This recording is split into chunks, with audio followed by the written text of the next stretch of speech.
মোবাইলের মাধ্যমে কথা কয় না আমরা বাংলাদেশের সেরাইতে কিতা কই না আমরা বাংলাদেশের সেরাইতের ওই দোষ, সেই গ্যান্তের কোনো দোষ নাই। তুই শুধু দিলে কেরে হে মিস কল, তুই মিস কল দেশ কেরে হে কল দে, কিতা কয় দে মিস কল দে হিডে কল দে, হিডে টেয়া নাই, এটা শস্য হয়তো। তাহলে তুই তুই এই তো তুই মারা মার সহজ, এই মিস কল মানে তুই দেওয়া দেয় না, মিস কল তো দিছিল দেওয়ার দেলাইছে, ওই দেওয়া দেয় না। কিতা মিস কল তোর জমা বুঝছেন নি, দেওয়া দেয় না মানে দিছিল দেওয়ার দেলাইছে, এটা হইল মিস কল। দিছিল কল এরপরে মিস করে নিছে, এটা হইল মিস কল। এটা দিছিল কল ওই এরপরে মিস করে নিছে, এটা হইছে মিস কল। আল্লাহ জানেন আমি আপনারা বুঝাইতাম পারতাছি কিনা। তাহলে আল্লাহ বলেন ইয়া নিসা আন-নবী লাস্তুন্না কাআহাদিন মিনান নিসা ইন তাকাইতুন্না ফালা তাখদানা বিল কওল ফায়াতমা আল্লাযী ফি কলবিহি মারাদ ওয়া কুলনা কাওলাম মারুফা। আল্লাহ নারী জাতিদেরকে সম্বোধন করে বলেন, ও নারী জাতি, তুমি যখন বেগানা পুরুষের সাথে কথা বলো, কথা বলতে যাইয়া তোমার মুখের দিকে লক্ষ্য করবা, মুখের দিকে লক্ষ্য করবা, শুধু তাই না আওয়াজের দিকে লক্ষ্য করবা। এমন আওয়াজে কথা কইও না যে আওয়াজ শোনার পরে তোমাকে বুক করার সুযোগ তালাশ করে, যেই আওয়াজে তোমার কাছে দেওয়ার সুযোগ তালাশ করে, যেই আওয়াজ শোনার পরে তোমাকে কুপ্রস্তাব দেলায়, তোমার কাছে দেওয়ার সুযোগ কয়, এই জাতের কথা বলিও না।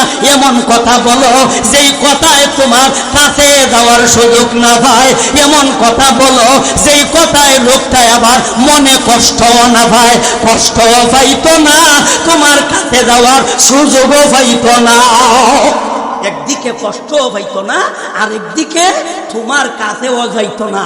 এই জাতীয় কথা কইবাই আপনারাই বলেন, এই জাতীয় কথা শিখতে হইলে কলেজও ভ্রমণ যাইব, ভার্সিটি ফাউন যাইব, জি না, স্কুলও শিখা হয় না, কলেজও শিখা হয় না, ভার্সিটি শেখা হয় না।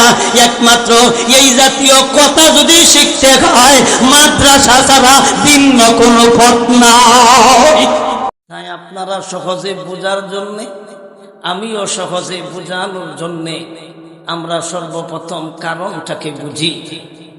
আল্লাহর নবীজি যেই সময় জীবিত ছিলেন, তখনকার সময় যারা নৌ মুসলিম নতুন মুসলমান হয়েছিলেন, এদেরকে আমরা সাহাবায়ে কেরাম চিনি। এই মাত্র নতুন ইসলাম গ্রহণ করেছেন, এখন পর্যন্ত এরা ইসলামের বিধিবিধান সম্পর্কে অবগত নয়। এই সময় যারা নতুন ইসলাম গ্রহণ করেছিলেন, তাদের মধ্যে তিন ধরনের ক্ষতির আশঙ্কা তারার অন্তরে দেখা দিল। মনে মনে ভাবতেছেন আমাদের তিনটা ক্ষতি হতে পারে। একটা ক্ষতি হলো মালের ক্ষতি, আরেকটা ক্ষতি হলো জানের ক্ষতি, আরেকটা ক্ষতি হলো মানের ক্ষতি। একটা হলো মালের ক্ষতি, আরেকটা হলো মানের ক্ষতি, আরেকটা হলো জানের ক্ষতি। তাইলে তিন ধরনের ক্ষতির আশঙ্কা মনে মনে। কেন? আমি ইসলাম গ্রহণ করেছি, আমার বাবা কাফির, আমি ইসলাম গ্রহণ করেছি, আমার মা কাফির, আমি ইসলাম গ্রহণ করেছি, আমার ভাই কাফির, আমি ইসলাম গ্রহণ করেছি, আমার আত্মীয় স্বজন কাফির। আমি যে ইসলাম গ্রহণ করেছি, ধর্ম ত্যাগ করেছি, বাপ দাদার মুখে সুনকালি দিয়েছি, আমার বাপ তো আমারে সম্পদ দিবে না, আমার আত্মীয় স্বজন যেথায় পায় সেথায় আমাকে আক্রমণ করার সম্ভাবনা আছে, রাস্তাঘাটে চলাফেরা করতে যাইয়া মানহানি করারও সম্ভাবনা আছে। বর্তমান যুগে যারা ইসলাম গ্রহণ করে, এই চার ধরনের বিপদ এরাও আছে। কারণ এরার মা বাপে সম্পদ দেয় না, এরা কিন্তু জানেরও ক্ষতি হতে পারে, রাস্তাঘাটে বাইরিতে পারে না। আরেকদিকে তারা অর্থ সম্পদ পাইতো কই, ওরা তো ধর্ম ত্যাগ করে নিছে। এই ধর্ম ত্যাগ করার পরে অনেক নৌ মুসলিম আছে, তারা মানুষের কাছে সাহায্য সহযোগিতা পর্যন্ত চায়। যে আমি তো ইসলাম গ্রহণ করেছি, আমারে তো আমার আত্মীয় স্বজনে টাকা পয়সা দিত না, তাইলে আমি যে আপনাদের ধর্ম গ্রহণ করেছি, এই কারণে আপনারা আমাকে সাহায্য করেন। প্রায় মসজিদেই দেখি একজন না দুইজন তিনজন, প্রায় মসজিদেই আমি যেই জায়গাতে জুমা পড়াই প্রায় জুমাতেই আমি দেখি 2-4 জন নৌ মুসলিম আছে। ওই আইসা আমাকে বলা হয় যে হুজুর নতুন ইসলাম গ্রহণ করেছে, তার জন্য কিছু সহযোগিতা চাইয়েন। তাইলে বর্তমান যুগেও কিছু মুসলমান নতুন ইসলাম গ্রহণ করার পরে মানুষের কাছে যাইয়া চায়, কেন? ওনার বাপের কাছ থেকে সম্পদ পাইতো না এবং ওনার বাবায় সম্পদ দিতও না। এই জাতীয় সমস্যা তখনও ছিল, বর্তমানও আছে। তাইলে নবীজির যুগে যারা ইসলাম গ্রহণ করেছে তাদেরও 3 ধরনের ক্ষতির আশঙ্কা মনে মনে। এই কথাটা তারা কয়েকজনে নবীজির কাছে এসে ব্যক্ত করলেন, দেখুন আমি ইসলাম গ্রহণ করেছি, আমি সম্মুখীভাবে আমি ইসলাম গ্রহণ করেছি, আমার তো মানহানির সম্ভাবনা আছে, আমি ইসলাম গ্রহণ করার কারণে আমার তো জান যাওয়ারও সম্ভাবনা আছে, এখন কোন পথে যাই, পথটা কি আপনি বাতাইয়া দিন। এদের মনের ভিতরে যে ক্ষতির আশঙ্কা, এদেরকে আল্লাহ সান্ত্বনা দেওয়ার জন্যে কিয়ামত পর্যন্ত যারা ইসলাম গ্রহণ করবে এদের মনেও যদি এই 3 ধরনের ক্ষতির আশঙ্কা থাকে, আল্লাহ তাদেরকেও সান্ত্বনা দেওয়ার জন্য আমার তিলাওয়াতকৃত সূরা মায়েদার 105 নম্বর আয়াতখানা আল্লাহ নাযিল করিলেন। এই হইল এই আয়াত নাযিলের কারণ। এখন আসুন আমরা আয়াতটাকে 4 ভাগে ভাগ করি। কয় ভাগে? 4 ভাগে ভাগ করি। আল্লাহ বলেন, ইয়া আইয়ুহাল্লাযীনা আমানু আলাইকুম আনফুসাকুম। এই হইল আয়াতের প্রথম ভাগ। লা ইয়াদুররুকুম মা দাল্লা ইযা তাদাইতুম। এই হইল আয়াতের দ্বিতীয় ভাগ। ইলাল্লাহি মারজিউকুম জামিআ। এই হলো আয়াতের তৃতীয় ভাগ। ফায়ুনাব্বিউকুম বিমা কুনতুম তা'মালুন। এই হলো আয়াতের চতুর্থ ভাগ। আয়াত তিলাওয়াত করলাম একটা, ভাগ করলাম কয় ভাগে? 4 ভাগে। প্রথম ভাগে একটা বিষয়, দ্বিতীয় ভাগে আরেকটা বিষয়, তৃতীয় ভাগে আরেকটা বিষয়, চতুর্থ ভাগে আরেকটা বিষয়। আমরা যদি 4টা ভাগের আলোচনা করি, কমসে কম 4টা অধিবেশনের প্রয়োজন। আমরা তো 4 অধিবেশন দিতে পারতাম না, অধিবেশনই মাত্র একটা। তাইলে আমরা লম্বা আলোচনা করতাম না, আমরা প্রথম অংশের আলোচনা করব। আর যদি আল্লাহ কোনোদিন আবার হায়াতে জিন্দেগিতে বাঁচায়, বাকি অংশ আলোচনা করব। কিন্তু আমরা প্রথম অংশই আলোচনা করব, দ্বিতীয় অংশ যাইতে পারতাম না। আমি আশা করি না, কারণ ইরাই তৈ লাগবো প্রথম অংশ, দ্বিতীয় অংশ কোন সময় যাইব। কাজে আমরা প্রথম অংশটা শুরু করি। আল্লাহ ইমানদারদেরকে সম্বোধন করেছেন সারা পৃথিবীর সব ইমানদার, কিন্তু অভিযোগ করলো কয়েকজনে, কিন্তু সমাধা পাইল সারা পৃথিবীর ইমানদারে। যারা ইমান গ্রহণ করেছে সমাধা সমস্ত ইমানদারদেরকে। ভবিষ্যতে যারা আসবে, অতীতে যারা ছিল, এদেরকে আল্লাহ ডাইরেক্ট সম্বোধন করলেন, কিন্তু ইনডাইরেক্ট ছিল তারা, ডাইরেক্ট হলো সারা পৃথিবীর ইমানদার। আল্লাহ বলেন, ইয়া আইয়ুহাল্লাযীনা আমানু, হে ইমানদারের দলেরা, আলাইকুম আনফুসাকুম। আলাইকুম অর্থ তোমাদের উপর অত্যাবশ্যক জরুরি। তাইলে তোমাদের উপর অত্যাবশ্যক জরুরি হলো তোমাদের নফস, তোমাদের মন ঠিক করা। তোমরা যেই দিকে তাকানির দরকার, যেটা ঠিক করার দরকার, এই দিকে তোমরা লক্ষ্য না করিয়া তোমরা লক্ষ্য করছো 3 দিকে। একটা হলো মালের দিকে লক্ষ্য করছো, আরেকটা হলো জানের দিকে লক্ষ্য করছো, আরেকটা হলো মানের দিকে লক্ষ্য করছো। অথচ যেই 3 অভিযোগ নিয়া আমার নবীর দরবারে গিয়েছ, এই 3টার মালিক মূলত তোমরা নাই। ওই জানের মালিকও তোমরা নাই, মালের মালিকও তোমরা নাই, মানের মালিকও তোমরা নাই। মা নয় একক মালিক আমি আল্লাহ, জানের মালিকও একক আমি আল্লাহ, মালের মালিকও একক আমি আল্লাহ। যেটা দেখার বিষয় এটা না দেখা যেটার মালিক আরেকজন, এই চিন্তা করো কেন? তোমাদের জন্য মালের দেখার বিষয় নয়, জান দেখার বিষয় নয়, মান দেখার বিষয় নয়। মান আমি আল্লাহ দিব, মাল আমি আল্লাহ দিব, জান রক্ষা আমি আল্লাহ করব। তিনটা তোমরা পাইবাই যদি একটা কাজ করো। এই কাজটা হলো তোমরা আগে তোমাদের মনটারে ঠিক করো। তাইলে কি ঠিক করতে হয়? মন ঠিক করতে হয়। তাইলে মন ঠিক করলে আমরা তিনটা জিনিস পাইমু। কয়টা জিনিস? তিনটা। মন ঠিক থাকলে মাল পাইমু, মন ঠিক থাকলে আমাদের নিরাপত্তা পাইমু, মন ঠিক থাকলে আমাদের মান পাইমু। তাইলে মান দেওয়ার মালিকও আল্লাহ, মাল দেওয়ার মালিকও আল্লাহ, জান হেফাজত করার মালিক কে? তাহলে তিনটার মালিক ওই মূলত আমরা। তাহলে যে তার টেনশন আমরা করতেছি বর্তমানেও এই তিনটার লাগে আমরা সারা দিন রাত ঘুম নাই।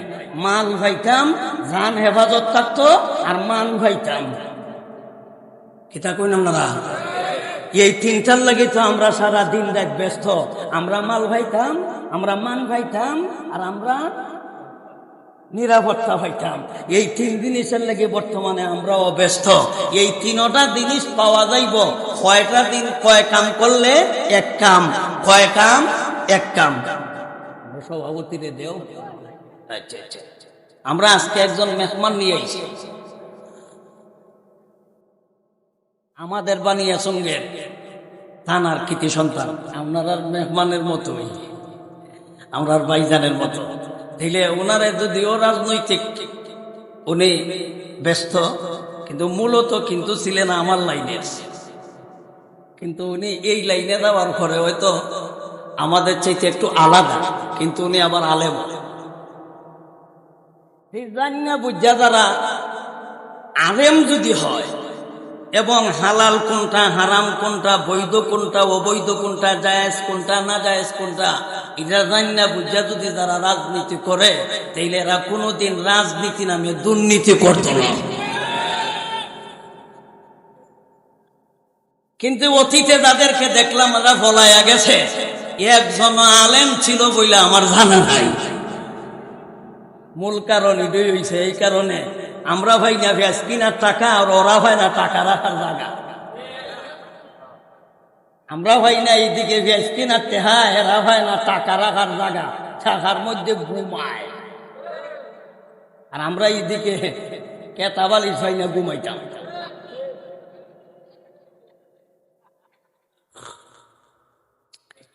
তাইলে আল্লাহ প্রথম অংশে আমাদেরকে কি উপদেশ দিলেন? ইয়া আইয়ুহাল্লাযীনা আমানু আলাইকুম আনফুসাকুম, ঈমানদারের দল, তোমাদের দেখার বিষয় মাল নয়, তোমাদের দেখার বিষয় জান নয়, তোমাদের দেখার বিষয় মান নয়। কারণ জানের মালিকও আমি আল্লাহ, মালের মালিকও আমি আল্লাহ, মান সম্মান দেওয়ার মালিকও আমি আল্লাহ। যাকে ইচ্ছা তারে দেই, এটা তোমাদের বিষয় নয়।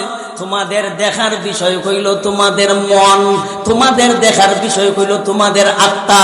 তোমরা তোমাদের আত্মাটাকে সংশোধন করো, তোমরা তোমাদের মনটারে সংশোধন করো, তোমরা তোমাদের মনটারে ঠিক করো, তোমরা তোমাদের মনটারে সুস্থ করো, তোমরা তোমাদের মনটারে পবিত্র করো, তোমরা তোমাদের মনটারে পরিষ্কার করো। তোমরা যদি মন ঠিক করে লাও, আমি তোমাদের মাল যা লাগে তা দিব। তোমরা যদি মন ঠিক করে লাও, তোমাদের মান যা লাগে তা দিব। তোমরা যদি মন ঠিক করে লাও, তোমাদের নিরাপত্তার ব্যবস্থা আমি আল্লাহ করে দিব। আল্লাহ আমাদেরকে করবেন তিনটা, আর আমরা করতাম কয়টা? আমরা মাত্র করতাম একটা। একটাও এটা কিন্তু কম না, এটা ঠিক করা একটু কঠিন ব্যাপার। এটা কি? এটা হইল মন, এটা হইল আত্মা। তাইলে আমাদের আঞ্চলিক ভাষায় কয়, আপনারা এই এলাকাত আইছে কিনা আইছে না আমার জানা নাই, আমরা হবিগঞ্জ একটা শব্দ চলে, মন ঠিক সব ঠিক। শব্দ এটা আপনারা এই সুনামগঞ্জ আইছে নি? আইছে। আমরা হবিগঞ্জ রয়েছে না, সুনামগঞ্জ আইছে, গঞ্জে গঞ্জে মিলা দেবার। দেখো আমরার বাড়ি হবিগঞ্জ আর আইছি সুনামগঞ্জ। গঞ্জে গঞ্জে মিল আছে। তাইলে মন ঠিক কন্যা দিকে মন ঠিক, হ্যাঁ সব ঠিক। মন ঠিক তো সব ঠিক। আল্লাহ আসল তার দর্শে আল্লাহ বলেন, ইয়া আইয়ুহাল্লাযীনা আমানু আলাইকুম আনফুসাকুম, ঈমানদারের দল, তোমরা তোমাদের মন হলো দেখার বিষয়, তোমরা মনটারে ঠিক করে লাও।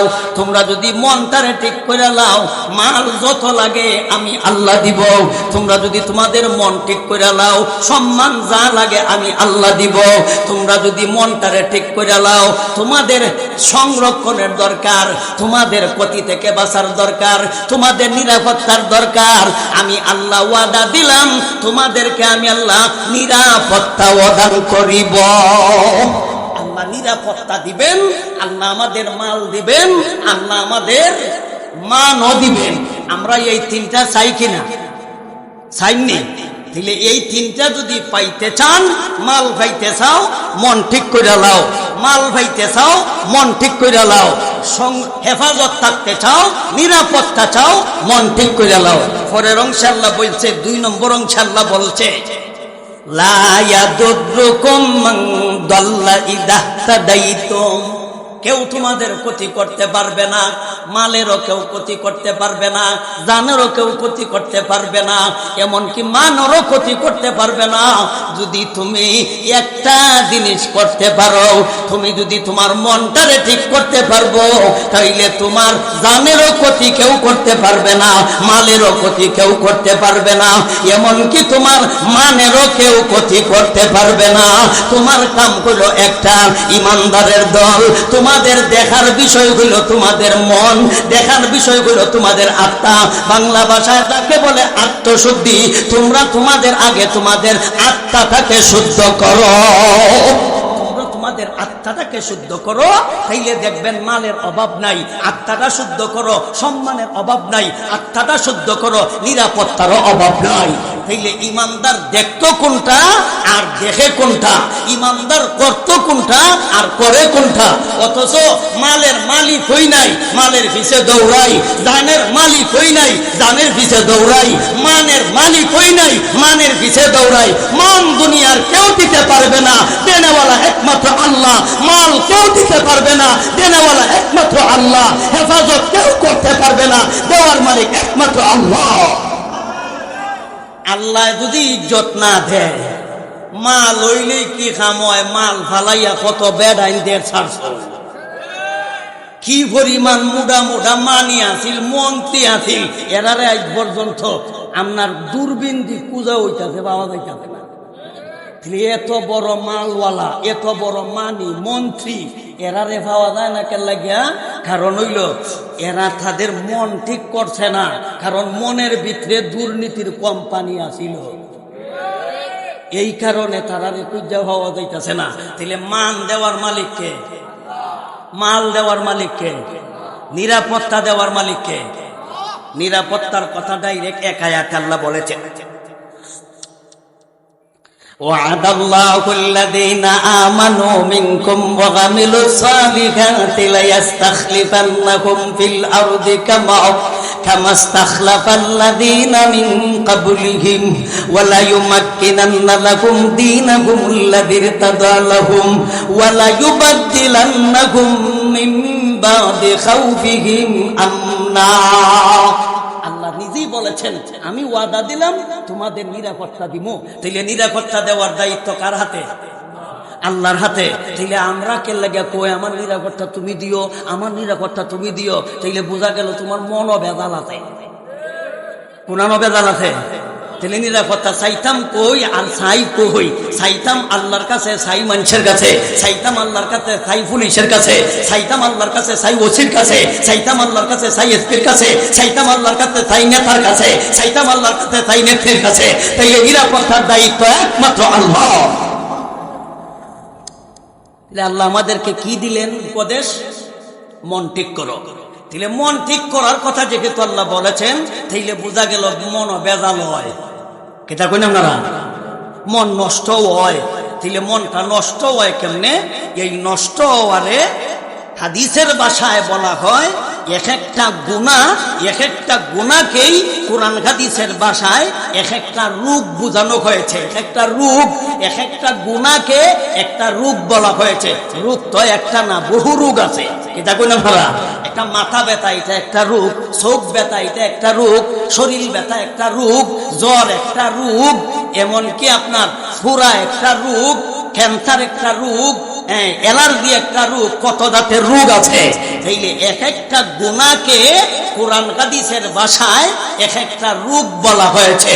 এই রোগটা মানুষের কলবে হয়, মানুষের রোগটা দেহের মধ্যেও হয়, আরো এক জাতের রোগ আছে কলবের মধ্যে হয়। কিন্তু আমরা দেহের চিকিৎসা করি, কিন্তু কলব নামক যে একটা জিনিস আছে এটাও যে রোগ হয়, এই রোগের চিকিৎসা আমরা করিও না, এটার চিন্তাও আমরা করি না। এই চিন্তা না করার কারণে আমরা দেহের চিকিৎসা করার জন্য বাহিরে যাই, দেহের চিকিৎসা করার জন্য মাদ্রাজ যাই, দেহের চিকিৎসা করার জন্য লন্ডন আমেরিকা যাই, দেহের চিকিৎসা করার জন্য আমরা সিঙ্গাপুরে যাই। কিন্তু দেহের রোগের চাইতে মারাত্মক রোগ হয়েছে কলবে, কিন্তু বাড়ির পাশে ডাক্তার আছে, তার কাছে আমরা যাই না। আমরা যে রোগ হয়েছে তাও জানি না, চিকিৎসা করতে হবে তাও জানি না, কোথায় করতে হবে তাও জানি না। তাহলে এখন আমরা বুঝি আমাদের কলবের মধ্যে রোগ হয় কিনা। যদি ওইয়া থাকে কেমনে হয় জানি না, লাইতেনি আপনারা অসুবিধা হইতেছেন। আপনারা অসুবিধা হইলে কইও না আমার ডাবল সুবিধা, আমি মমি সিং যাও না, এলাকা আপনার অসুবিধা হইলে আমার সুবিধা আমি জান গা, আমি আরো অসুবিধা হইতো আপনারা, আমি চাই যে আমার দরকার, আপনার অসুবিধা হইলে আমার সুবিধা আমি জান গা। তাহলে কলবের মধ্যে রোগ হয়। সূরাতুল বাকারা আয়াত নাম্বার 10, সূরাতুল বাকারা আয়াত নাম্বার কত? 10। এই আয়াত আল্লাহ বলেন ফি কুলুবিহিম মারাদুন ফাযাদাহুমুল্লাহু মারাদা। আল্লাহ বলেন এদের কলব বেমার। মারাদুন শব্দের অর্থ হলো রোগ, মারাদুন শব্দের অর্থ হলো অসুস্থ, মারাদুন শব্দের অর্থই হইল বেমার। ফি কুলুবিহিম মারাদুন ফাযাদাহুমুল্লাহু মারাদা। সূরা বাকারার 10 নম্বর আয়াতের মাধ্যমে আমরা বুঝলাম কলবের মধ্যে ও রোগ হয়।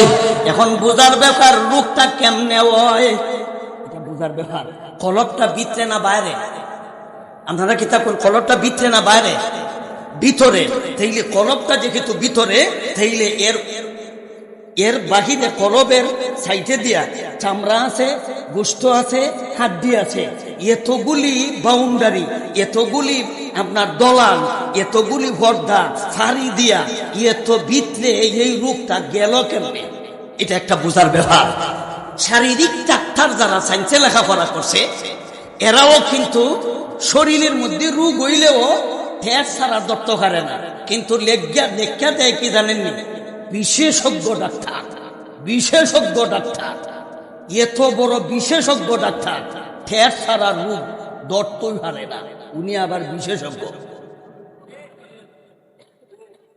উনি কি বিশেষজ্ঞ? এত বড় বিশেষজ্ঞ, অতটা যাওয়ার পরেই আপনার যাইতে 10-12টা টেস্ট। তুই অত টেস্ট দিলে তে নামকে লেগে বিশেষজ্ঞ ডাক্তার লেখা দিতে যে আমার কোনো গুণ হই নাই, যা গুণ হইল সব কম্পিউটারে। আচ্ছা যাই হোক, একজনের মাথায় ব্যথা, মাথা যখন ব্যথা অনেক ডাক্তার দেখাইছে, মাথা ব্যথা রোগ আর সারে না, অনেক ঔষধ খাইছে, রোগ আর সারে না। জানছে বালা একজন ডাক্তার আইছে, যাই কষ্ট মষ্ট করে একটা সিরিয়াল লইছে, এতগুলি প্রেসক্রিপশন লইয়া এই স্যারকে দেখাইছে। দেখানির পরে কইল, স্যার দেখেন এতগুলি ঔষধ খাইছি কিন্তু মাথা ব্যথা আর কমাইতাম পারি না।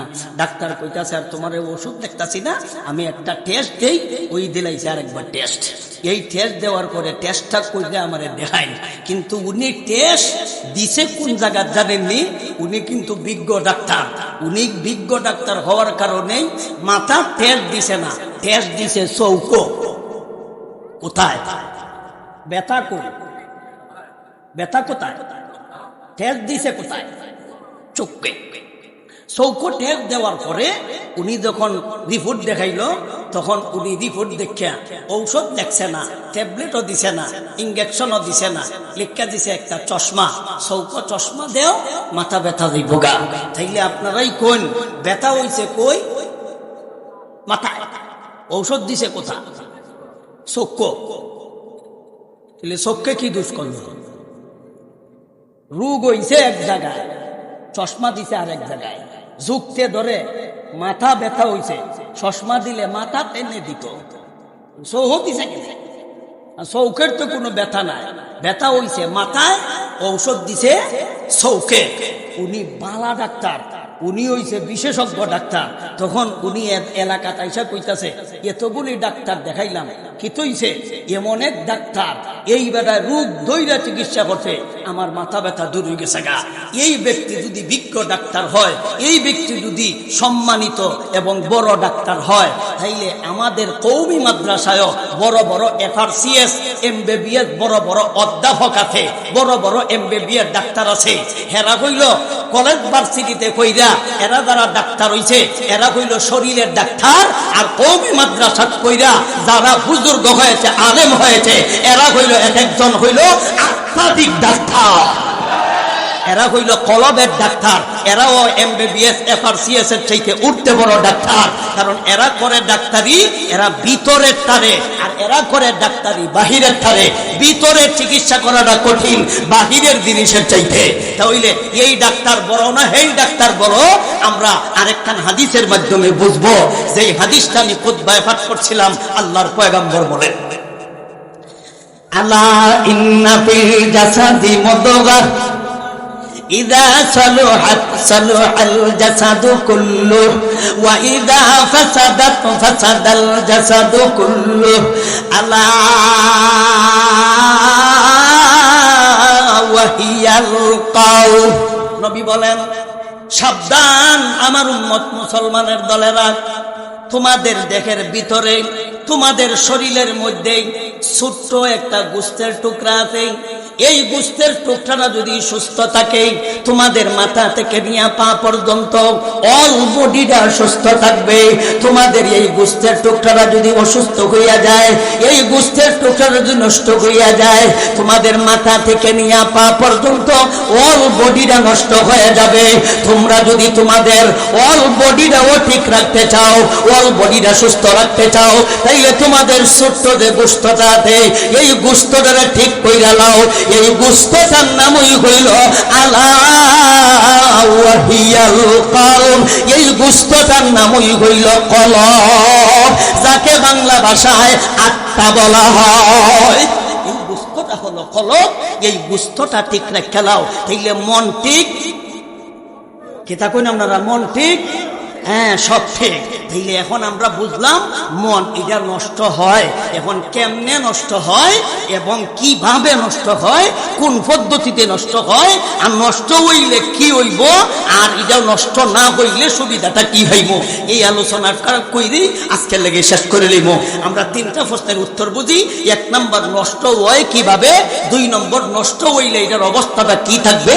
3 নম্বর, আমরা যদি এটা নষ্টরা আপনার সুস্থ রাখি, তাইলে আমাদের লাভটা কি হবে। কয়টা কইলাম? 3টা। 1 নম্বর, নষ্ট হয় কেমনে এটা বুঝালাই, রোগ হয় কিভাবে বুঝালাই। বড় ডাক্তারে যদি মাথা ব্যথা হইলে যদি চৌকের টেস্ট দেয়, উনি যদি বড় হয়, তাহলে আমাদের যে উলামা একরাম কলবের এই রোগ ধরতে যাইয়া এরাও অনেক ধরনের টেস্ট দেয়, অনেক ধরনের আপনার পরীক্ষা নিরীক্ষা দেয়। এই পরীক্ষায় নিরীক্ষায় যদি পাওয়া যায় যে ওনার এই কলব রোগ এইভাবে হইছে, তখন এই যেইভাবে হইছে, যেই পদ্ধতিতে হইছে, যেইখানে হইছে, এইভাবে চিকিৎসা করলেই কলবটা ঠিক হয়ে যাবে। এইভাবে চিকিৎসাটা করলেই মনটা ঠিক হয়ে যাবে। তাইলে আমরা এখন বোঝার ব্যাপার, আমাদের কলবটা নষ্ট হয় কেমনে, বোঝার ব্যাপার মনটা নষ্ট হয় কেমনে, আমরা আরেকখান আয়াতের মাধ্যমে বুঝি। এক আয়াতে আল্লাহ বলেন, قل للمؤمنين يغضوا من أبصارهم ويحفظوا فروجهم ذلك أزكى لهم। আল্লাহর পয়গম্বরকে আল্লাহ সম্বোধন করে বলেন, হাবিব আমার আপনার মুমিন পুরুষদেরকে বলে দিন, যারা ঈমান গ্রহণ করেছে পুরুষের দল, এদেরকে আপনি বলে দিন, এরা যদি তাদের মনটাকে ঠিক রাখতে চায়, এরা যদি তাদের আত্মাটাকে শুদ্ধ করতে চায়, এরা যদি তাদের কলবটাকে শুদ্ধ রাখতে চায়, তাইলে 1 নম্বর আদেশ দেন এরা যেন তাদের চোখটাকে ঠিক করে লায়। এরা 2 নম্বরের আদেশ দেন এরা যেন তাদের লজ্জাস্থানকে ঠিক করে লায়। এদের লজ্জাস্থান যদি সংশোধন করে লায়, এদের চক্ষুটারে যদি সংশোধন করে লায়, যালিকা আযকা লাহুম, এটাই হইল তাদের আত্মাটারে সংশোধন করার ব্যবস্থা। আত্মাটা নষ্ট হয় চৌকের মাধ্যমে, আত্মাটা নষ্ট হয় আমরা লজ্জাস্থানের মাধ্যমে। তাইলে আপনারাই বলেন আত্মাটা আছে কোথায়? কলবটা আছে হইল ভিতরে, চৌক কি ভিতরে? আপনারা কেতা কই চোখ কি ভিতরে না বাইরে? তাইলে দেখেন কলবের সাথে চৌকের সম্পর্ক হইছে নি? হইছে। কারণ চোখ দিয়া যখন দেখে, চোখ দিয়া যখন দেখে তখন আঘাত পায় কলবে, নষ্ট হয় কলব। তাইলে চৌকের মাধ্যমে কলব নষ্ট হয়, মুখের মাধ্যমে কলব নষ্ট হয়, কানের মাধ্যমে কলব নষ্ট হয়, হাতের মাধ্যমে কলব নষ্ট হয়, পায়ের মাধ্যমে কলব নষ্ট হয়, লজ্জাস্থানের মাধ্যমে কলব নষ্ট হয়। তাইলে এই আয়াতের মাধ্যমে আমরা আরো 4টা জিনিস পাইলাম। একটা জিনিস পাইলাম চক্ষু, আর একটা জিনিস পাইলাম আমরা লজ্জাস্থান। এটা ছাড়াও আরো 4টা আছে। একটা হইল মুখ, আর একটা হইল কান, আর একটা হইল হাত, আর একটা হইল ঠ্যাং। চোখ দিয়া দেখে, মুখ দি মাতে, কান দি হুনে, পাও দি আটে, হাত দি ধরে, এরপরে জায়গা পর্যন্ত যায়। তাহলে জায়গা পর্যন্ত যাওয়ার 1 নাম্বার হাতিয়ার হইল চোখ। চোখ দি দেখে, মুখ দি মাতে, কান দি হুনে, পাও দি 8টা জায়গা পর্যন্ত যায়, হাত দি ধরে, তাইলে হেই কাম করে। তাইলে আপনারাই কোন এই চোখ দি দেখার মূল হইল লজ্জাস্থান ব্যবহার করা, মুখ দি মাথার মূলে হলো লজ্জাস্থান ব্যবহার করা, পাও দি 8টা যাওয়ার মূলে হইল লজ্জাস্থান ব্যবহার করা, হাত দি ধরা মূলে হইল লজ্জাস্থান ব্যবহার করা, কান দি হুনা মূলে হইল লজ্জাস্থান ব্যবহার করা। এই জায়গা পর্যন্ত গেলে কি এর ঘরে আর যোগাযোগ নাই, এই জায়গা ব্যবহার করে লাইলে এর ঘরে আর দেখা সাক্ষাৎ নাই, তখন সেরার বাড়ি ছেড়ে যাইয়া অনশন করে। এক আয়াতে আল্লাহ বলেন, কুল লিল মুমিনিনা ইয়াগুদ্দু মিন আবসারিহিম ওয়া ইয়াহফাযু ফুরুজাহুম যালিকা আযকা লাহুম। আল্লাহর পয়গম্বরকে আল্লাহ সম্বোধন করে বলেন, হাবিব আমার আপনার মুমিন পুরুষদেরকে বলে দিন, যারা ঈমান গ্রহণ করেছে পুরুষের দল, এদেরকে আপনি বলে দিন, এরা যদি তাদের মনটাকে ঠিক রাখতে চায়, এরা যদি তাদের আত্মাটাকে শুদ্ধ করতে চায়, এরা যদি তাদের কলবটাকে শুদ্ধ রাখতে চায়, তাইলে 1 নম্বর আদেশ দেন এরা যেন তাদের চোখটাকে ঠিক করে লায়। এরা 2 নম্বরের আদেশ দেন এরা যেন তাদের লজ্জাস্থানকে ঠিক করে লায়। এদের লজ্জাস্থান যদি সংশোধন করে লায়, এদের চক্ষুটারে যদি সংশোধন করে লায়, যালিকা আযকা লাহুম, এটাই হইল তাদের আত্মাটারে সংশোধন করার ব্যবস্থা। আত্মাটা নষ্ট হয় চৌকের মাধ্যমে, আত্মাটা নষ্ট হয় আমরা লজ্জাস্থানের মাধ্যমে। তাইলে আপনারাই বলেন আত্মাটা আছে কোথায়? কলবটা আছে হইল ভিতরে, চৌক কি ভিতরে? আপনারা কেতা কই চোখ কি ভিতরে না বাইরে? তাইলে দেখেন কলবের সাথে চৌকের সম্পর্ক হইছে নি? হইছে। কারণ চোখ দিয়া যখন দেখে, চোখ দিয়া যখন দেখে তখন আঘাত পায় কলবে, নষ্ট হয় কলব। তাইলে চৌকের মাধ্যমে কলব নষ্ট হয়, মুখের মাধ্যমে কলব নষ্ট হয়, কানের মাধ্যমে কলব নষ্ট হয়, হাতের মাধ্যমে কলব নষ্ট হয়, পায়ের মাধ্যমে কলব নষ্ট হয়, লজ্জাস্থানের মাধ্যমে কলব নষ্ট হয়। তাইলে এই আয়াতের মাধ্যমে আমরা আরো 4টা জিনিস পাইলাম। একটা জিনিস পাইলাম চক্ষু, আর একটা জিনিস পাইলাম আমরা লজ্জাস্থান। এটা ছাড়াও আরো 4টা আছে। একটা হইল মুখ, আর একটা হইল কান, আর একটা হইল হাত, আর একটা হইল ঠ্যাং। চোখ দিয়া দেখে, মুখ দি মাতে, কান দি হুনে, পাও দি আটে, হাত দি ধরে, এরপরে জায়গা পর্যন্ত যায়। তাহলে জায়গা পর্যন্ত যাওয়ার এক নাম্বার হাতিয়ার হইল চোখ। চোখ দি দেখে, মুখ দি মাতে, খান দি গুনে, পাও দি আটটা জায়গা পর্যন্ত যায়, হাত দি ধরে, হেইলে হিডা হেই কাম করে। তাইলে আপনারাই কোন এই চোখ দি দেখার মূল হইল লজ্জাস্থান ব্যবহার করা, মুখ দি মাথার মূলে হলো লজ্জাস্থান ব্যবহার করা, পাও দি আটটা যাওয়ার মূলে হইল লজ্জাস্থান ব্যবহার করা, হাত দি ধরা মূলে হইল লজ্জাস্থান ব্যবহার করা, খান দি হুনা মূলে হইল লজ্জাস্থান ব্যবহার করা। এই জায়গা পর্যন্ত গেলে কি এর ঘরে আর যোগাযোগ নাই, এই জায়গা ব্যবহার করে লাইলে এর ঘরে আর দেখা সাক্ষাৎ নাই, তখন সেরার বাড়ি ছেড়ে যাইয়া অনশন করে। জায়গা পর্যন্ত গেছে কি আমার কাছে একটা বিচার দেওয়ান লাগবে, এটা আমার কাছে পাইছে। বাড়ি হইল জল চোকা, এটা আমার গাড়িত করবো। তাইলে সেই জায়গার লাগে তুই অত মেহনত, এমবি নষ্ট করলো, মিনিট নষ্ট করলো, মোবাইল নষ্ট করলো, সময় নষ্ট করলো, কোন জায়গায় যাইবার লাগে? সেই জায়গা তো তুই সেই জায়গা যাওয়ার পরে আর যোগাযোগ নাই।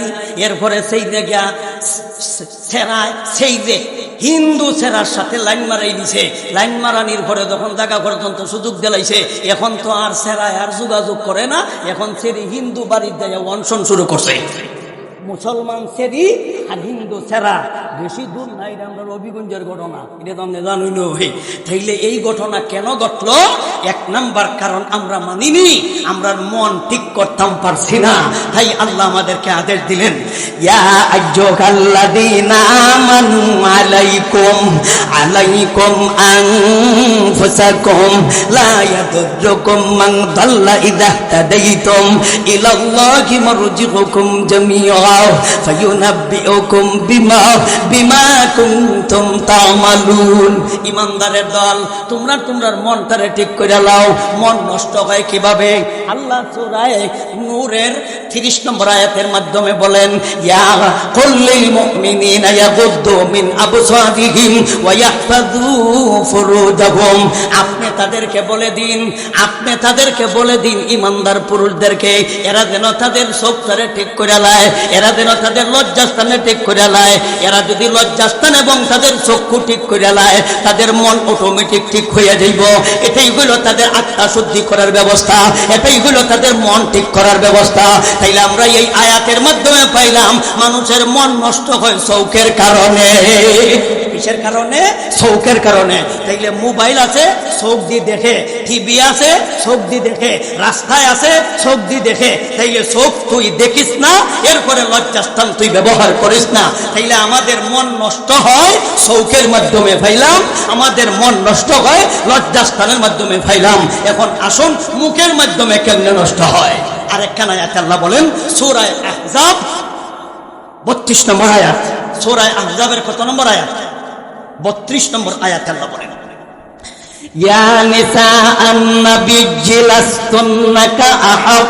লাস্তুন্না কাআহাদিম মিনান নিসাই ইন ইত্তাকাইতুন্না ফালা তাখদা'না বিল কওলি ফায়াতমা'আল্লাযী ফী কলবিহি মারাদুন ওয়া কুলনা কাওলান মারুফা। আল্লাহ বলেন, ডাইরেক্ট নবীর পন্থীগণ, ইনডাইরেক্ট সারা পৃথিবীর নারীগণ, সারা পৃথিবীর সমস্ত মুমিন নারীদেরকে আল্লাহ উদ্দেশ্য করে বলেন, ও পৃথিবীর নারীরা, সুনামগঞ্জের নারীরা, সিনাকান্দির নারীরা, তোমরা হিন্দু নারীদের মতো নয়, বৌদ্ধ নারীদের মতো নয়, খ্রিস্টান নারীদের মতো নয়, ইহুদি নারীদের মতো নয়, নাস্তিক নারীদের মতো নয়, বোয়াগান নারীদের মতো নয়, শাহবাগের নারীদের মতো তোমরা নয়। তোমরা ঈমান আছে, তোমরা ইসলাম আছে, তোমরা আমি আল্লাহ আল্লাহ মানো, তোমরা জান্নাত বিশ্বাস করো, জাহান্নাম বিশ্বাস করো, ফুলসিরাত বিশ্বাস করো, তোমরা অন্য নারীদের মতো নয়। তোমরা যেহেতু ঈমান গ্রহণ করেছো, ইনির তাকাইতুন না, তোমরা যদি আল্লাহকে ভয় করে থাকো, জাহান্নামকে ভয় করে থাকো, তখন তোমরা বেগানা পুরুষের সাথে যখন তোমরা কথা বলো, কথা বলতে যাইয়া তোমরা তোমাদের আওয়াজের দিকে লক্ষ্য করতে হবে। নারী জাতি গো, তোমার আওয়াজ হলো তিন প্রকার। একটা আওয়াজ হলো গরম, আরেকটা আওয়াজ হলো নরম, আরেকটা আওয়াজ হলো মিডিয়াম। দুইটা কথা, দুই জাতীয় কথা তুমি বলতে পারবে না। একটা হলো নরম কথা, আরেকটা হলো গরম কথা। এই দুই জাতীয় কথা তুমি বেগানা পুরুষের সাথে কথা বলিতে পারিবা না। যদি তুমি কথা বলো, তখন বেগানা পুরুষের কলবের মধ্যে এক জাতীয় বেমার সৃষ্টি হইব। এই বেমার সৃষ্টির মূলে হইল নারী গো, তুমি বেগানা পুরুষের সাথে কথা বলা। বেগানা পুরুষের সাথে তুমি কথা বলার কারণে বেগানা পুরুষের কলবের মধ্যে এক জাতীয় বেমার সৃষ্টি হয়েছে। এই বেমারটা ওই মন নষ্ট হওয়ার কারণ। এই অসুস্থতাই হইল মন নষ্ট হওয়ার কারণ। আপনারাই বলেন, এই মন নষ্ট হয়েছে কিসের কারণে? ব্যক্তি বেগানা চেরার সাথে, বেগানা বেড়ার সাথে কথা বলার কারণে। তাইলে বোঝা গেল মুখের মাধ্যমেও কলব নষ্ট, কন্যাকে কলব নষ্ট হয়। এই কথাটাই তো আল্লাহ বলেন, ফায়াতুমা আল্লাযী ফি কলবিহি মারাদ। মারাদুন কা মানা গায় বেমার, মারাদুন কা মানা গায় রোগ, মারাদুন কা মানা গায় অসুস্থ, মারাদুন কা মানা গায় মন নষ্ট হওয়া, মারাদুন কা মানা গায় কলব নষ্ট হওয়া। তাইলে নারী গো, তুমি বেগানা পুরুষের সাথে কথা বলছো, কথা বলার ধরন হইল তোমার তিনটা। একটা হলো নরম কথা, এটাই হইল আল্লাহ মূলত নিষেধ দিছে। ফালা তাখদানা বিল কাউলি, তাফসিরে জালালাইন আছে ফালা তাখদানার ব্যাখ্যা হলো ফালা লাজ্জিনা। তাইলে তুমি কথা বলতে যাইয়া নরম কথা কইও না। নরম নরম কথা বলতে কি বুঝায়? নরম কথা হইল যেই কথায় পুরুষ তোমার কাছে যাওয়ার সুযোগ পায়, যেই কথায় পুরুষ তোমাকে বুক করার সুযোগ পায়, যেই কথায় পুরুষ তোমার সাথে প্রেম প্রীতির সুযোগ পায়, যেই কথায় পুরুষ তোমাকে বুক করার জন্য মনে চায়, এটাই হইল নরম কথা। এমন কথা কইও না। এই কথার ব্যবস্থা আছে তিনটা। একটা হইল সরাসরি, আর একটা হইল পর্দার আড়ালে, আর একটা হইল মোবাইলের মাধ্যমে। কিতা কই? মোবাইলের মাধ্যমে কথা কয়েন আমরা বাংলাদেশের সেরাইতে। কিতা কইন আপনারা? বাংলাদেশের সেরাইতেরই দোষ, সেই গ্যান্তের কোনো দোষ নাই। তুই শুধু দিলে কে রে হে মিস কল, তুই মিস কল দেশ কে রে হে কল দে। কিতা কই? মিস কল দে, হিডা কল দে, হিডা টেয়া নাই, এটা শস্য হয়তো। তাহলে তুই তুই এই তো তুই নানা আমার সহজ, এই মিস কল মানে তুই দেওয়া দেয় না। মিস কল তো দিছিল দেবার দেলাইছে, ওই দেওয়া দেয় না। কিতা মিস কল তোর জমা বুঝছেন, দেওয়া দেয় না মানে দিছিল দেবার দেলাইছে। এটা হইল মিস কল। দিছিল কল, এরপরে মিস করে নিছে, এটা হইল মিস কল। এটা দিছিল কল ওই, এরপরে মিস করে নিছে, এটা হইছে মিস কল। আল্লাহ জানেন আমি আপনারা বুঝাইতাম পারতাছি কিনা। তাহলে আল্লাহ বলেন, ইয়া নিসা আন-নবী লাস্তুন্না কা আহাদিন মিনান নিসা ইন তাকাইতুন্না ফালা তাখদানা বিল কওল ফায়াতমা আল্লাযী ফি কলবিহি মারাদ ওয়া কুলনা কাওলাম মারুফা। আল্লাহ নারী জাতিদেরকে সম্বোধন করে বলেন, ও নারী জাতি, তুমি যখন বেগানা পুরুষের সাথে কথা বলো, কথা বলতে যাইয়া তোমার মুখের দিকে লক্ষ্য করবা, মুখের দিকে লক্ষ্য করবা। শুধু তাই না, আওয়াজের দিকে লক্ষ্য করবা। এমন আওয়াজে কথা কইও না যে আওয়াজ শোনার পরে তোমাকে বুক করার সুযোগ তালাশ করে, যেই আওয়াজে তোমার কাছে যাওয়ার সুযোগ তালাশ করে, যেই আওয়াজ শোনার পরে তোমাকে কুপ্রস্তাব দেলায়, তোমার কাছে যাওয়ার সুযোগ কয়। এই জাতের কথা বলিও না। এমন কথা বলো যেই কথায় তোমার কাছে যাওয়ার সুযোগ না পায়। এমন কথা বলো যেই কথায় লোকটায় আবার মনে কষ্ট না পায়, কষ্টও পাইতো না, তোমার কাছে যাওয়ার সুযোগও পাইতো না। একদিকে কষ্টও হইতো না, আরেকদিকে তোমার কাছেও যাইতো না। এই জাতীয় কথা কইবাই আপনারাই বলেন, এই জাতীয় কথা শিখতে হইলে কলেজও ভ্রমণ যাইব, ভার্সিটি ভ্রমণ যাইব? জি না, স্কুলও শিখা হয় না, কলেজও শিখা হয় না, ভার্সিটি শেখা হয় না। একমাত্র এই জাতীয় কথা যদি শিখতে হয় মাদ্রাসা ছাড়া ভিন্ন কোনো পথ নাই। মাদ্রাসা ছাড়া ভিন্ন কোনো পথ নাই। এটা কোন কথা? আল্লাহ বলেন ওয়া কুলনা, মরে থাকা তোমরা কও। আগে তো তোমরা বুঝা লাইছো, তোমরা কওয়া নিষেধ দিছে। জি না, নিষেধ দিছি এই জাতীয় কথা, নিষেধ দিছি এই জাতীয় কথা, নিষেধ দিছি নরম কথা, নিষেধ দিছি শক্ত কথা। কিন্তু আরেকটা কথা আছে মিডিয়াম, একটা হলো নরম, আরেকটা হলো গরম, আরেকটা হলো মিডিয়াম। বুঝছেন? মিডিয়াম, এটা মাধ্যহান। তাইলে এই জাতীয় কথা কইবাই আল্লাহ বলেন ওয়াকুলনা কাওলা, ওয়াকুলনা কাওলাম মারুফা, তুমি কথা বলো কৌলে মারুফ। এই কৌলে মারুফের তরজমা স্কুলও নাই, কৌল মারুফের ব্যাখ্যা কলেজও নাই, কৌল মারুফের ব্যাখ্যা ভার্সিটিতে নাই, কৌল মারুফের ব্যাখ্যা না আছে কোনো শিক্ষা প্রতিষ্ঠানে, একমাত্র আছে মাদ্রাসায়। তাইলে আপনারা বলেন মাদ্রাসার দরকার আসেনি? দরকার আসেনি? তাইলে আমরা কলবটা নষ্ট হয়। মাত্র উদাহরণ দিলাম। তাইলে আমরা উদাহরণ দিলাম মাত্র 2 আয়াতের মাধ্যমে। এইভাবে যদি আমি বলতেই থাকি উজির করি কিভাবে আমাদের কলব নষ্ট হয়, সারা রাইতে শেষ হইতো না। মাত্র 2টা উদাহরণ দিলাম। এখন আসুন কলব নষ্ট হইলে অসুবিধাটা কি হয়, এই অসুবিধাটার কথা কইয়েই আজকে লেগে শেষ করে নিব ইনশাআল্লাহ। আল্লাহ নবীজি বলেন, যখন বান্দা বান্দি, যখন ছেলে মেয়ে বালেগ হয় তখন তার আমল নামায় গুনাহ লেখা শুরু হয়।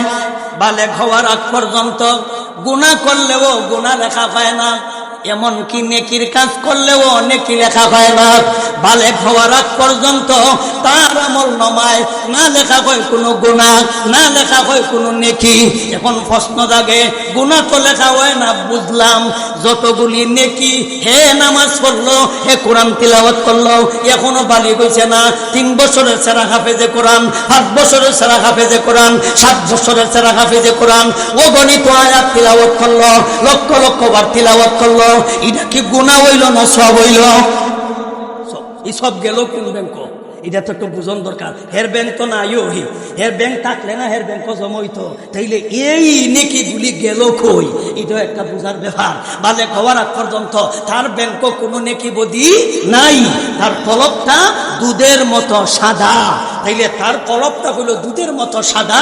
যখন বালিগ হয় তার ব্যাংক জমা হয়। তাইলে এর আগ পর্যন্ত রোজা রাখলো, এর আগ পর্যন্ত নামাজ পড়লো, এর আগ পর্যন্ত কোরআন তিলাওয়াত করলো, এই সব গেল কই?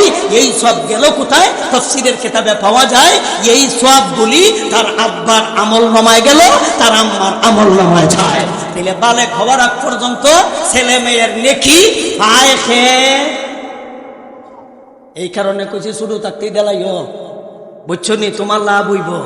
শুরু থাকতে তো দেলাও না, বারেক বেড়া কর, সকালবেলা লইয়া যাও কি কুচিঙ্গা কুচিঙ্গা। ওই তো আছেন তোমার লাভ। আর হে বই লইয়া যাইতেছে স্কুল কলেজ ভার্সিটির ভরা, এরা যে কিতাবাদি লইয়া যায় কেমদি, সাইকেল হইলে সাইকেলের কেরিয়া লইছে দি, আর যদি একটা যাইতে ব্যাগটা হইল তার ভিডিও দি।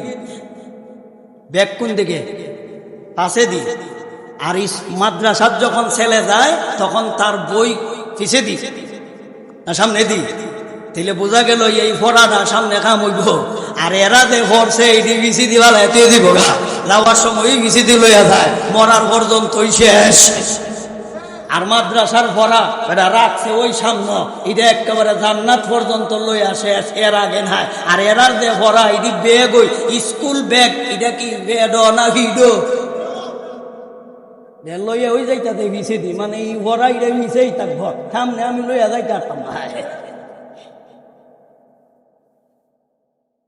তাইলে যখন বালেগ হয় তখন তার কলব, তার আমল নামার যখন গুনাহ লেখা হয়, একটা গুনাহ করে এই সাদা দুধের মতো সাদা কলবে একটা দাগ লাগে, আরেকটা গুনাহ আরেকটা দাগ, আরেকটা গুনাহ আরেকটা দাগ, আরেকটা গুনাহ আরেকটা দাগ, আরেকটা গুনাহ আরেকটা দাগ। এইভাবে যত গুনাহ করব অত দাগ লাগবো, যত গুনাহ করব অত দাগ লাগবো। মিশকাত শরীফ কিতাবুল ফিতান ১ম নম্বর পৃষ্ঠা হযরত হুযায়ফা রাদিয়াল্লাহু তাআলা থেকে বর্ণিত হাদিসটা নবীজি বলেছেন, নুকিতাত নুকতাতুন সাউদা, যখন বান্দা বান্দি গুনাহ করে তখন তার কলবের মধ্যে কালো একটা দাগ লাগে, আরেকটা গুনাহ আরেকটা দাগ, আরেকটা গুনাহ আরেকটা দাগ, আরেকটা গুনাহ আরেকটা দাগ, আরেকটা গুনাহ আরেকটা দাগ। যত গুনাহ অত দাগ, যত গুনাহ অত দাগ। কিন্তু একদিনও এই দাগ সারাইছে না।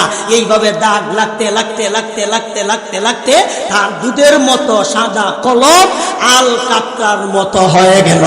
নুকিতাত নুকতাতুন সাউদা, আল্লাহর নবীজি বলেছেন তার কলবটা হইল দুধের মতো সাদা ছিল, এখন হয়ে গেল কিসের মতো কালা? আল কাতরা। বুঝছেন না আপনারা? এটা আমরা দেশে হয় তার তেল। আপনারা কেটা কই তার তেলই কই, তার তেল সাদা না কালা, তাহলে তার কলবটা হইল কালা। এখন যখন কালা হয়ে গেছে গা, এখন তো আর বালা জিনিস আর ভিতরে যায় না, কেলাগে যায় না, মেমোরি ফুল হয়ে গেছে গা।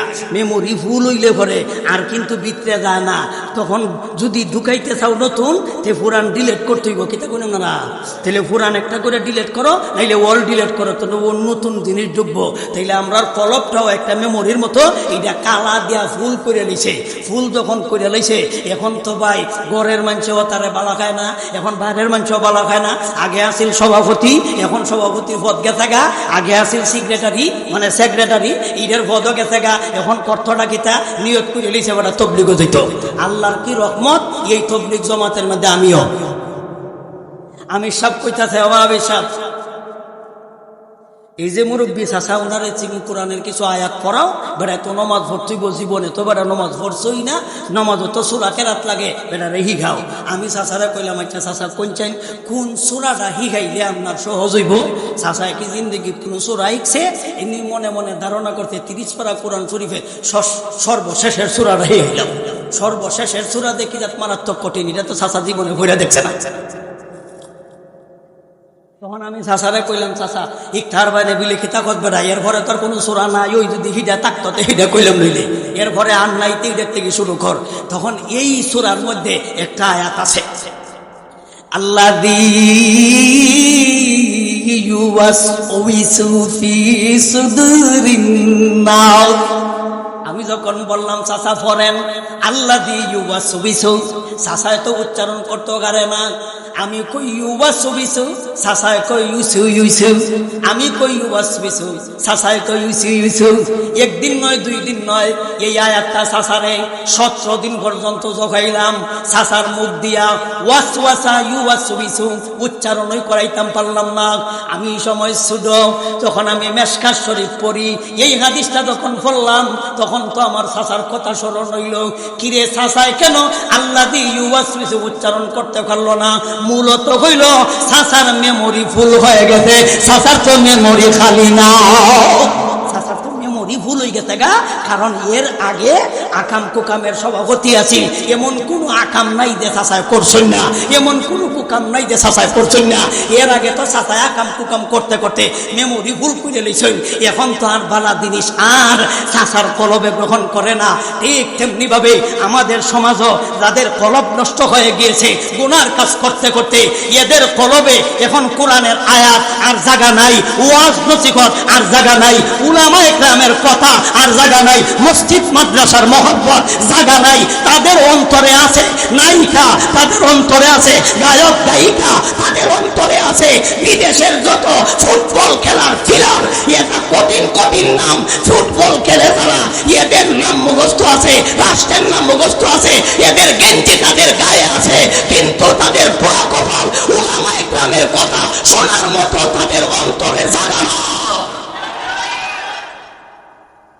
মূল কারণ আমরার কলব নষ্ট হয়ে গেছে। তাইলে তুমি যদি তোমার মন ঠিক করে নাও, তাইলে সব ঠিক হয়ে যাবে গা। ওই কথাটাই আল্লাহ সূরা মায়েদার প্রথম অংশে বলেন, ইয়া আইয়ুহাল্লাযীনা আমানু আলাইকুম আনফুসাকুম লা ইয়াদুররুকুম মা দাল্লা ইযা তাদাইতুম ইলাল্লাহি ইলাল্লাহি মারজিউকুম জামিআ ফায়ুনাব্বিউকুম বিমা কুনতুম তা'মালুন।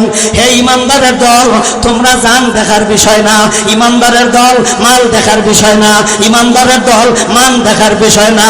কারণ তোমাদের জন্য অত্যাবশ্যক জরুরি হলো তোমাদের আত্মাকে শুদ্ধ করা, তোমাদের মন ঠিক আমি আল্লাহ তোমাদের সব ঠিক করে দেব। তোমরা মন ঠিক করে নাও, আর যত কিছু ঠিক করার দরকার আমি আল্লাহ করব, নিরাপত্তার দরকার আমি দিব। কিন্তু তোমরা একটা কাম করো, মন ঠিক করো। তাইলে মন যদি নষ্ট হয় তাইলে কি জাতের বেজার লাগে দেখছেন নি? দেখেন আর্জেন্টিনা কত কঠিন না, ছোট বাচ্চার অমুখস্থ আছে জিগে জিগে আর্জেন্টিনার পাগল। যে সময় শুরু হয় তখন গাছের ডালো নাইলে সাদো, নাইলে আপনার বাঁশ একটা দিয়া পতাকা। আরে বাপরে বাপরে, কিতা আর্জেন্টিনার কি তুইছে।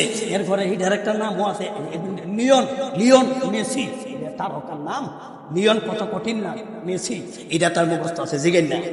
জিগাই যদি বিলে মাগরিবের ঘরে কোন জোরে ওয়াজ করছিল, ইয়াদ নাই, কোরআনের আয়াত ইতিহাদ নাই। জিগাই যদি বলে কত সূরা ফাতিহা পড়ন লাগবো, এর ভিতরে দেখবে 42টা ভুল আছে, ইতাত নাই। এরপরে ব্রাজিল, কত কঠিন নাম, প্রত্যেকের মুখস্থ আছে, ছোট বাচ্চাই। এরপরে এইটার তারকা, যে ব্রাজিলের তারকা নেইমার, কি তুইছে বাবা, তার গেঞ্জি আর্জেন্টিনার গেঞ্জি। কিও আর্জেন্টিনার গেঞ্জি তোমার গায়ে কেড়ে, ব্রাজিলের গেঞ্জি তোমার গায়ে কেড়ে, এরার পতাকা তোমার ঘরের সাধকের লাগে। ঘটনা কি? মেসি কি তোমার দুলাভাই লাগে?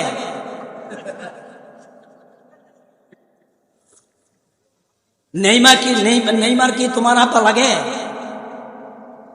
এরার গেঞ্জি তোমার গায়ে কেন লাগে? ঘটনা কি? তাইলে বুঝতে হবে তার কলব নষ্ট হয়ে গেছে গা, মন নষ্ট হয়ে গেছে গা। কারণ তোমার গায়ে তোমার রসুলের পাঞ্জাবি থাকবো, তোমার গায়ে তোমার মাথায় রসুলের টুপি থাকবো, তোমার ফরনে রসুলের লঙ্গি থাকবো, কিন্তু নেইমারের গেঞ্জি কেন?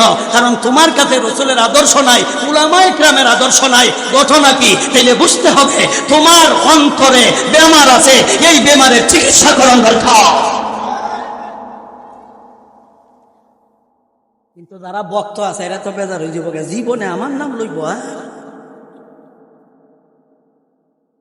কিন্তু হেরা তো আমার ভার করতো, মেসি তো আমার ভার করতে পারতো না, কারণ হে নিজেই তো বিপদ। তোমরা কে জানা নাই মেসি বিয়া করার আগে তুই বাচ্চা দুই বাচ্চার বাপ, বিয়া করার আগেই হুজুর বাচ্চা দিলাইছে, 2টা টেস্ট করছে। প্রথম ছেলের নাম রাখছে মেতে। এই তোমরা থেকে আমি কম জানি না মনে করিস, এই যে রেডিল প্রথম হারামজাদা, আর তোমরা মেসি হইল হারামজাদার বাপ। এ তোমার কিতা ভার করবো, হে নিজেই তো আগে ভারো কি থাকা। তাহলে ইতার নাম তো তোমার কলব আছে, ইতার নাম তো তোমার ভিতরে আছে, এটা ডিলেট করো, কোরআনের আয়াত ঢুকাও, নাইলে এই চাচার মতো বিপদ হরবায়। চাচারা আমি 17 দিন পর্যন্ত দবাইছি, কিন্তু চাচায় শেষ পর্যন্ত কয়বাটা বাতি যা ওইছে। এখন আর ইউয়াস মিশর কইতে পারে না, কই ওইছে। আসলে কি ওইছে আল্লাহ দি ইউয়াস বিছু, কিন্তু এর ঘরে চাচা উচ্চারণ করতে পারে না, কই ওইছে। তাহলে ওইছে কয়েকের লাগিয়া ভিতরে আর জায়গা নাই, এর লাগিয়া কলব নষ্ট হয়ে গিয়েছে। ওই কথাটাই আল্লাহ বলেন, ইয়া আইয়ুহাল্লাযীনা আমানু আলাইকুম আনফুসাকুম। ঈমানদারের দল, তোমাদের জন্য অত্যাবশ্যক জরুরি হলো তোমাদের মন ঠিক করাও। তোমরা যদি মনটারে তোমরা ঠিক করে লাও, লা ইয়াদুররুকুম মান দাল্লা ইযা তাদাইতুম। যারা বেঈমান, যারা বাটপার, যারা নাস্তিক, যারা মোরতাদ, যারা ইহুদি, যারা খ্রিস্টান, এরা তোমাদের কখনো ক্ষতি করতে পারবে না। না করতে পারবে দানের, না ক্ষতি করতে পারবে মালের, না ক্ষতি করতে পারবে মানেরও ক্ষতি করতে পারবে না। পথভ্রষ্ট দ্বারা, পথ হারা দ্বারা, বেঈমান দ্বারা, বেঈমানে তোমার ক্ষতি করতে পারবে না, বেঈমানে তোমার মানেরও ক্ষতি করতে পারবে না, বেঈমান তোমার মালের ক্ষতি করতে পারবে না, বেঈমান তোমার জানের ক্ষতি করতে পারবে না।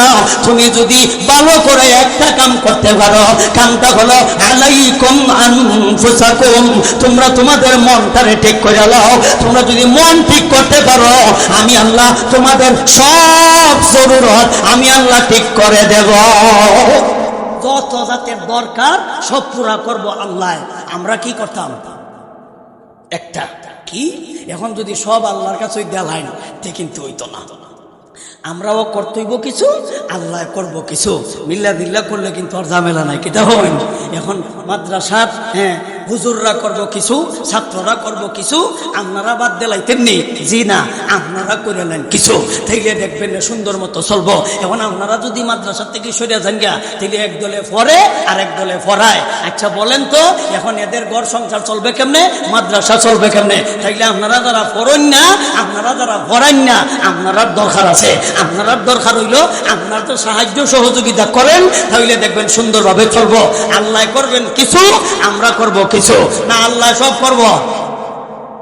সব করার দায়িত্ব আল্লাহরে দিলাইছে। কি দেখুন আপনারা, সন্তান দেওয়ার মালিক কে? জোরে কই, সন্তান কে দেয়? বিয়া কেলা করে?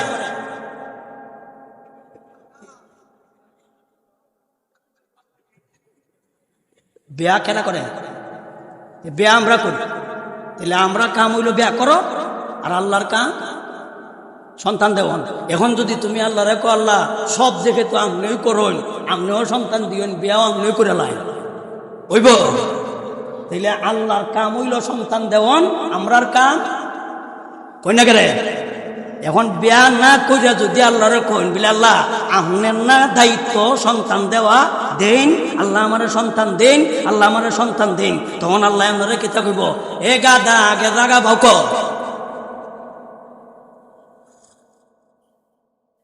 জাগা হইল ব্যাকরণ। তাইলে এক দলে ফরব আর এক দলে ফরাইব, আর যারা আর এক দল আছে ফরেও না ফরায়ও না, এরার কোনো কাম নাই। কি দেখুন এরার কাম কইল সহযোগিতা করো। আচ্ছা দেখি এখন আপনারা যারা ফরাইন না ফরইল না, আপনারার একটা কাম হইল মাদ্রাসার যে বিল্ডিং শুরু হইছে, এটা কি থাকতো না ওইতো? থাকতো না ওইতো? ওইতে হইলে আপনারা কাম, এরা ফইরা যেই সব পাইব, এরা ফরাইয়া যে সব পাইব, আপনারা সহযোগিতা কইরা এরা দুই দলের সমান পাইবা, একটু কম পাইতা না। তাইলে আপনারা আল্লাহ অর্থ সম্পদ দিছে, আপনারা সহযোগিতা করবেন তো ইনশাআল্লাহ। এখন যদি কেউ নগদ দিতে চান তাইলে আলহামদুলিল্লাহ, অসুবিধা নাই।